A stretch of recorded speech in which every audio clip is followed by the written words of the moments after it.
সাংবাদিক তথা গুৱাহাটী প্ৰেছ ক্লাবৰ সহসাধাৰণ সম্পাদক দিলবৰ হুছেইন মজুমদাৰ মোৰ ভাতৃ।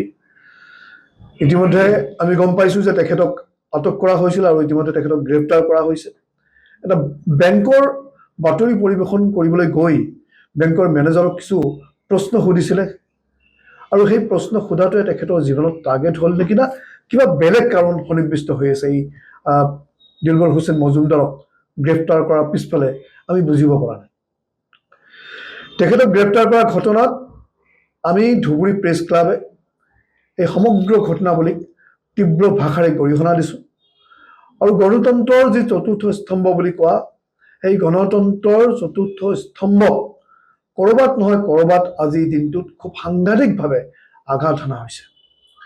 আজি এই পৰিৱেশ নাই যে আমি ক'ৰবাত গৈ পেলাই দুৰ্নীতিৰ বিৰুদ্ধে বাতৰি কৰিব পাৰোঁ। আজি সেই পৰিৱেশ নাই কোনো পাৱাৰফুল ব্যক্তি বা কোনো তেনেকুৱা ধৰণৰ ক্ষমতাশালী ব্যক্তিৰ বিৰুদ্ধে যদিও তেখেতে অন্যায় কৰে সেইজন ব্যক্তিৰ বিৰুদ্ধে আমি মাত মাতিব পাৰোঁ আৰু মাত মতাৰ যি চৰম পৰ্যায় যি ফলাফল সেই ফলাফল এতিয়া আপোনালোকৰ সন্মুখত এইখন অসমত সাংবাদিকক এৰি দিয়া হোৱা নাই। সাধাৰণ এটা প্ৰশ্ন কৰাৰ কাৰণে সাংবাদিকক জেলৰ ভিতৰত সোমাই দিয়াৰ ষড়যন্ত্ৰ কৰা হৈছে। কালি আমি চাইছোঁ এজন সাংবাদিকে যেতিয়া এনেকুৱা ধৰণৰ ভুক্তভোগী হয় তেখেতৰ পৰিয়ালবৰ্গও ভুক্তভোগী হয়।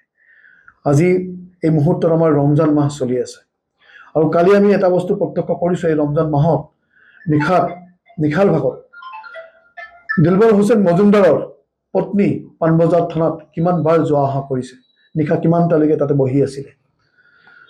আজি এজন সাংবাদিক যেতিয়া কাম কৰিবলৈ যায় তেখেতৰ জীৱনটোতো সুৰক্ষিত নহয়, তাৰ লগতে তেখেতৰ পৰিয়ালবৰ্গৰো জীৱন কিন্তু সুৰক্ষিত নহয়, কাৰণ আমাৰ জীৱন আজিৰ দিনত এইখন অসমত সুৰক্ষিত বুলি আমি কেতিয়াও নাভাবোঁ।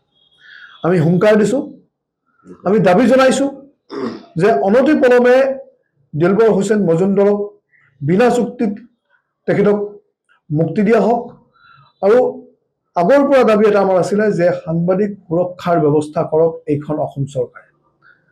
বলিষ্ঠ মুখ্যমন্ত্ৰী আছে, সকলোৱে কয়, আমিও কওঁ বলিষ্ঠ মুখ্যমন্ত্ৰী ডক্টৰ হিমন্ত বিশ্ব শৰ্মা ডাঙৰীয়া, তেখেতৰ প্ৰতি আমাৰ অগাধ বিশ্বাস আছে আৰু তেখেতে সাংবাদিকৰ কাৰণে কিছু এটা কৰক, কিবা এটাতো কৰক যাতে আমি অন্ততপক্ষে আমাৰ কামখিনিতো ভালকৈ কৰিব পাৰোঁ।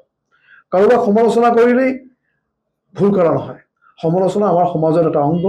সমালোচনা বহুতৰে হয়, সমালোচনা প্ৰতিটো ক্ষেত্ৰতে হয়, আমাৰো সমালোচনা হয়, সমালোচনা হ'ব লাগে, কিন্তু সমালোচনা কৰিলেই যে কাৰোবাক টাৰ্গেট কৰি ল'ব পাৰি সেয়া কেতিয়াও গণতান্ত্ৰিক এটা দেশত কেতিয়াও সম্ভৱ হ'ব নোৱাৰে।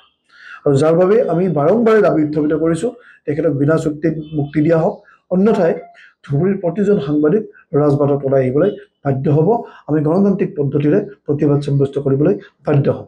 যিকোনো খবৰৰ বাবে যোগাযোগ কৰক 7099017330 লগতে 7099017110 নম্বৰত।